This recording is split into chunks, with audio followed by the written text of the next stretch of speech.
Hello friends, so today we are going to revise the chapter supply. Supply को revise करने के लिए let's divide this chapter into different sections. और आज का जो हमारा सेक्शन है वो सप्लाई का एकदम फर्स्ट पार्ट, जिसमें हम लोग क्या सीखेंगे। It would be about the output, the stock and supply. So let's start. Now what is the output? Output is nothing friends, बस जितना आपने प्रोड्यूस किया, वॉट एवर इज प्रोड्यूस्ड या whatever was produced, that's called as output. Factory में से मान लो 1000 quantity car produce हुए या 2000 quantity you can say mobile produce हुए, then that is called as an output. Simple output समझ में आया। अब आउटपुट में से जो हम बाजू में निकालते हैं that is called as a stock. And what is this stock? इसी स्टॉक में से आगे जाके सेल होने वाला है या सप्लाई होने वाला है। क्या होने वाला है? सेल या supply. I will give a simple example, right. कभी कभी हमारे घर पे कोई रिलीजियस फंक्शन रहता है, पूजा रहती है, तो हम लोग प्रसाद बनाते हैं। Am I right? We make prasad, we prepare prasad. अब उस प्रसाद में से कुछ हिस्सा we keep for the deity और फॉर द गॉड, वो हम लोग बाजू में रखते हैं। अब जो बचा हुआ प्रसाद है that we keep so that we can distribute. जो भी हमारे घर में आएगा उन्हें हम प्रसाद देंगे। So that is a stock. और उस स्टॉक में से हम सप्लाई करते हैं। Are you getting it? मान लो फार्मर्स कुछ प्रोड्यूस करते हैं, some units of whatever maybe rice, wheat. अब उन्होंने एक एक्स अमाउंट प्रोड्यूस किया, मान लो 1000 यूनिट्स।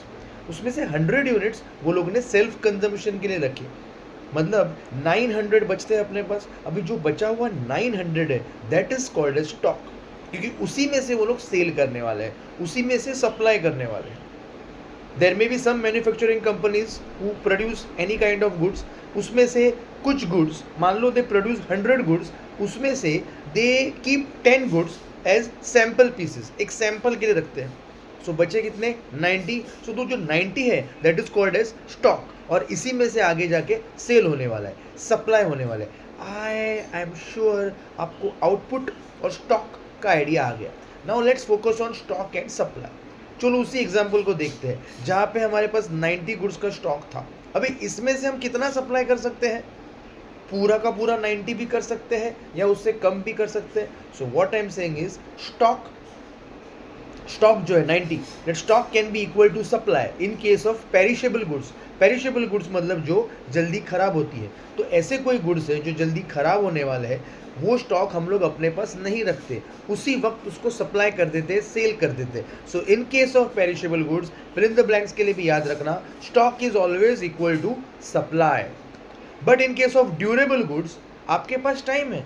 ज़रूरी नहीं कि आज जितना स्टॉक है, 90 का स्टॉक है, उतना ही आप आज की आज सप्लाई करो या बेचो। आप उसको धीरे धीरे बाद में बेच सकते हो। सो 90 का अगर आपके पास स्टॉक है कोई भी गुड्स का, तो हो सकता है आज आपने उसमें से 10 सप्लाई किए, कल 5 किए, फिर 20 किए, ऐसे आप धीरे धीरे कर सकते हो। सो सप्लाई इज मोस्टली और can be less than the stock. Supply is less than the stock किसमें?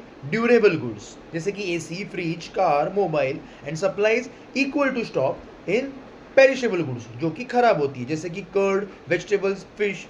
समझ में आया? सप्लाई स्टॉक कब इक्वल होते हैं और सप्लाई कब कम रहता है। एंड एक लॉजिकल चीज़ है, supply can never be more than the stock. भाई 90 का स्टॉक है, you can not supply 100। Stock, supply, output, समझ में आया?